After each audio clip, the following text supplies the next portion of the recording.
What's going on? Dylan Conrad, Metabolic AF. Today, I'm going to be talking to you about freezing your way to fat loss. Our whole mission here is to create a program so simple and show you how to lose 1 to 3 pounds per week without cutting out any of your favorite foods, alcohol, and never having to count another calorie again, and making a program so simple that anyone can get results. So if you're watching on YouTube, please like, subscribe, turn notifications on, Spotify, iTunes, bell button, leave a review, all helps the algorithm. So cold plunge, if you have not heard of the cold plunge or cold therapy, so cold therapy can include cold plunges, which are basically like ice baths. That can include cryotherapy, basically anything where your body is getting into a freezing state.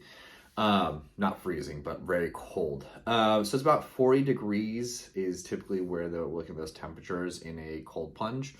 And I'm gonna refer to the cold plunge today because I just joined a new gym and they have 2 cold plunges. I used it for the first time, but I have been researching cold plunges for about 2 or 3 years now, and I actually bought one. The company that I bought it from never shipped it out, and so I just canceled it after 2 months of like, where's this cold plunge? But anyway, so the idea, why is this so big? Like, why are people using cold plunge? Now, the biggest reason that people are using it is for recovery. So what is recovery? Recovery is basically when your body is resting and the adaptations responsible for your metabolism, building muscle, losing body fat, all that stuff. That's when they undergo strength improvements. If you think about an exercise session, right, you're trying to get stronger, you don't see results during the session, right? It's not like you did, if you were hip thrusting 225, it's not like later in that workout you're gonna be able to hip thrust like 245. You're going to see improvements in your strength between your sessions. So that time you're recovering between your sessions is very, very important to get into more of like what they call a rest and digest parasympathetic nervous system response. And so that's really what the cold plunge does. You go into this cold plunge and it shocks your body. You feel like first thing you want to do is get out. You go into severe fight or flight. And when you get out, you super compensate and go really deep into rest and digest. Now, the biggest thing I like this for is stress tolerance. So stress tolerance, I believe that's probably like the key indicator of if I have a client, I know that they're gonna do well if they can tolerate stress really well. That's why parents do really great. People that work long hours do really great in this program because they've built up their stress tolerance. And if you're in a calorie deficit and you're losing body fat, you're gonna be a little bit hungry. And if you don't have any stress tolerance, you can't, be stressed and without just kind of breaking it, you're probably going to binge and get off your nutrition plan. Same thing with your workouts. If you are not really pushing your body as hard as you could be, because you don't have a big enough stress tolerance, that's not really going to give you any adaptation, right? In terms of muscle growth or strength gains or power gains, anything like that, endurance. So stress tolerance, I think, is the biggest thing for cold plunge. But there is some research. It's kind of gray. I'm going to be honest with you. Like, the research isn't really conclusive about the brown fat versus white fat in terms of what happens when you are using the cold plunge. But what is being researched and proven in some cases is that brown fat, which is more metabolically active, is activated more with cold therapy. And that means that you are going to be able to boost your metabolism, burn body fat quicker, and stuff like that. The other thing that is more promising in terms of fat loss research with cold plunges is that because you are so cold, as long as you don't take a hot shower right afterwards, your body has to heat itself up, and that raise in temperature is going to boost your metabolism. So your body, like shivering and warming itself up, that's using extra energy, which is going to boost your metabolism. So in that regard, that's why when you do a cold plunge, it's not going to take a hot shower or get really warm right after. You should try to like shiver your way into heat again, which is kind of a pain in the ass, right? It sucks.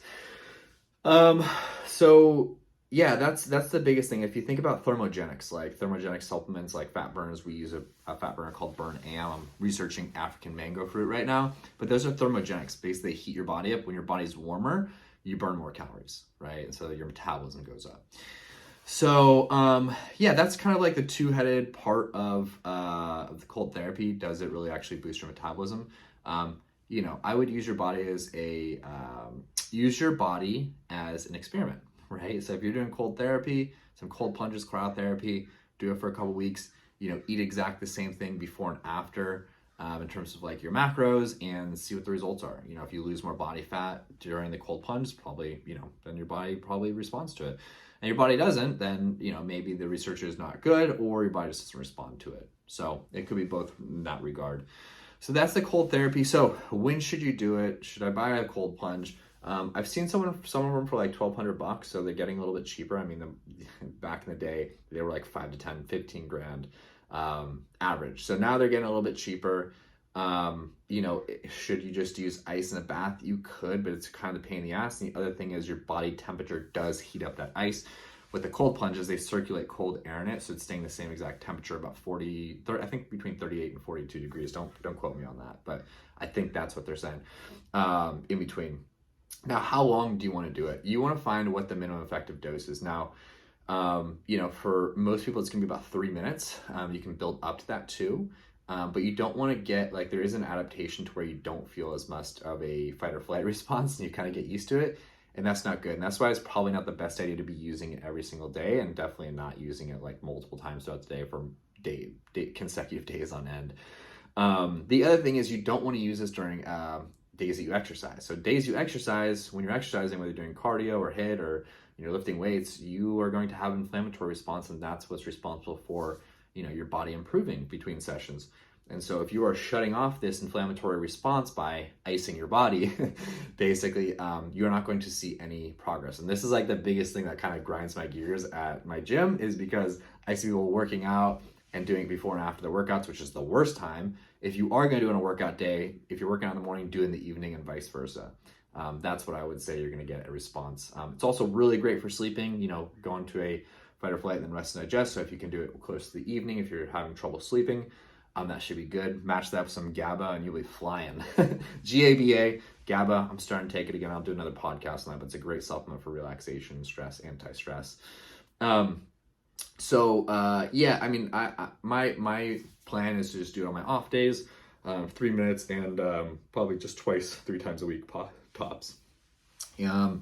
Yeah, that's about it. If you're looking for more information on cold therapy, I would suggest listening to Andrew Huberman's podcast. I'll link it in the show notes. He's a really good podcast that goes into all the research in every aspect of everything. So it's like he goes into cognitive function and cold therapy and a lot of different things I didn't cover. So I suggest listening to that. But if you listen to this, I hope you got something out of it. I love you and enjoy the rest of your day.